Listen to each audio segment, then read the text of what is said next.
Brunsum-Oost wordt de Rode Beek opengelegd. Het gaat om het gedeelte dat onder de Mijnsteenberg Hendrik loopt.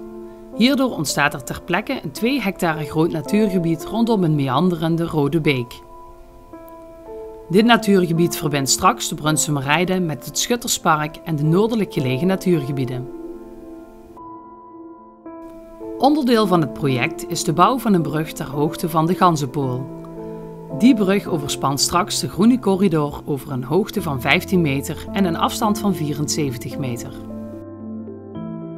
Op de volgende luchtopnames is goed te zien hoe een deel van de Mijnsteenberg wordt afgegraven. De vrijgekomen mijnsteen wordt over een tijdelijk aangelegde brug getransporteerd naar het Terke-terrein. Verder tonen de luchtopnames de aanleg van de nieuwe brug aan de Ganzenpool. De opnames zijn gemaakt voor een documentaire die door streekomroep LoTV gemaakt wordt in opdracht van de gemeente Brunsum, de provincie Limburg en het waterschap Roer en Overmaas.